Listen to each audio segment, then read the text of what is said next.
All right, everyone. Our favorite friend Antonio Blinken came out the other day to talk with the press and mentioned that he thought that China was attempting to interfere in the 2024 U.S. election.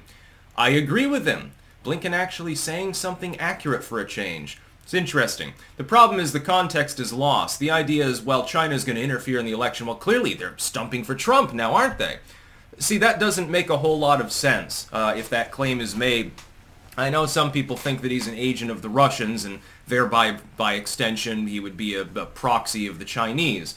That makes absolutely no sense, given what we know about Donald Trump, his foreign policy, his economic policy, and his diplomacy in a general sense, as opposed to Biden. Biden talks a big game. Well, China's got to stop doing this. China's got to stop doing that. He red lines and wagging his finger and stuff. What does China do? They ice him out. They don't listen to him. They don't respect him. They just say, well, fuck off, old man. Fuck yourself. We'll do whatever we want. And the Biden administration talks loud, but they carry no stick. Trump did the opposite. He would go over there, he would shake hands with Jinping, he would shake hands with Putin, and then he leans in Putin's ear and says, don't attack Ukraine or I'll bomb Moscow. Allegedly, that's what he actually said. This comes from reliable sources. That doesn't sound like he's a proxy of the Russians. I do note that for those 4 years, Russia was being pretty calm towards the Ukrainians. They didn't invade. They didn't saber rattle. Yeah, towards the end, they dropped some troops near the border and wait until Biden's president to attack. I wonder why. China, during that period of time, generally, they were more quiet with regards to Taiwan. Trump making inroads with the North Koreans. I think that the Chinese were genuinely worried that North Korea would be drawn out of its shell and have a semi-normalized relations with the Western world or something like that. They were afraid peace would break out, and that would really flummox them in a strategic capacity. You see, then a nation, a unified Korea or something, they would no longer have their buffer state up there to help defend them in case of a land invasion or something like that. And they couldn't go after Taiwan. They knew Trump would actually do something about it. The idea that Donald Trump is an agent of China or even really particularly friendly with their leadership overlooks the wider socio-political strategy that Trump employs. I've spoken about this before. Donald Trump is a boardroom cutthroat. He's done business in China. He's done business in Russia. He's had to deal with magnates and politicians. You have to bribe the local officials and shit in order to get things built in Russia, in Trump Tower, Moscow, or wherever it is, or St. Petersburg, and in China. He's got businesses there. I like how they ramble about Trump has a Chinese bank account. Well, yeah, he's doing business in China. You think they're going to allow him to use TD Bank? It's not the way the business world works. They're hoping that the lay people, that the working and middle class, because they don't invest in skyscrapers and shit, that they don't understand the nuance of how finance works. Basically, they're hoping for only through ignorance can they actually tell people that Donald Trump has any meaningful loyalty to or even friendship with the Chinese government. If anything, it's more of a love-hate relationship, which tends to be the case with corporations that do business in China anyway. You love the money, but you hate the fact that you have to toe the line, and if you speak out too much or you piss off the local officials, probably something bad happens. Chinese businesses suffer from the same thing. It's not because you're Han Chinese you get a hall pass or something like that. Alibaba's founder learned that, Jack Ma, the hard way. Blinken is confirming what we all know is true. Foreign countries do attempt to influence our political system. Hypocritically, they don't like to talk about how the U.S. openly does that in multiple other countries on a fairly regular basis. Each administration has administrations abroad that it likes or dislikes, and it attempts to influence foreign policy in the direction of trying to get the people they like reelected, or selected, or rise to the throne, depending on the government system that happens to be in play. Of course they do. United States does this, Russia does this. We know that they try to interfere in other people's elections. Of course the Russians do. It's just not meaningful. It doesn't really have a huge impact. And the idea that they're stumping for Trump when Trump's the one that actually contained their actions. Whereas right now they can just run roughshod and do whatever the hell they want, and Biden he rambles about how it's wrong, but then he doesn't do anything.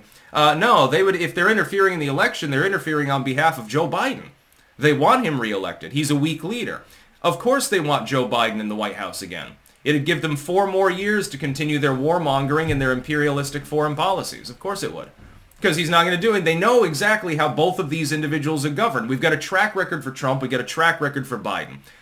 If you're an adversary or a competitor to the United States, you don't want the United States economy to roar to life and to plow ahead like it did under Donald Trump. You want it to stagnate like it is under Joe Biden.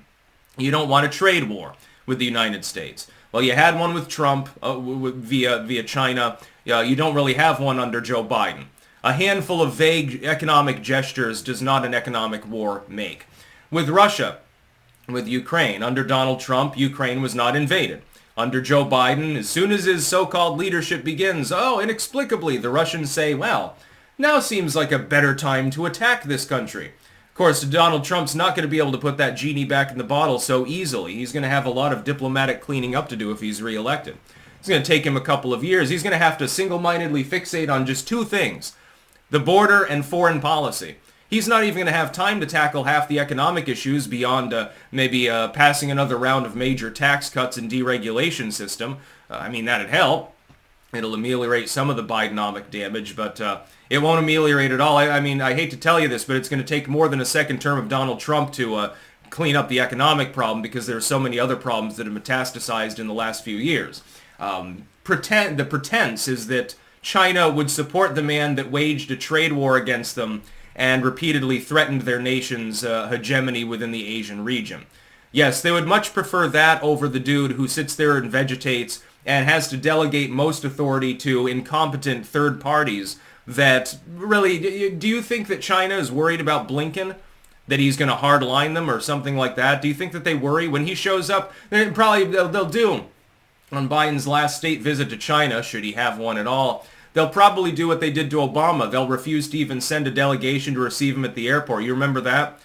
At the twilight of Obama's administration, Obama, much better on foreign policy than Joe Biden, by the way, ironically enough. At least there was some coherence. There was a warmongering Bush holdover coherence, but it existed. Some foreign leaders actually would talk to him. Some of them actually respected him because he didn't have Alzheimer's and made his own decisions by and large.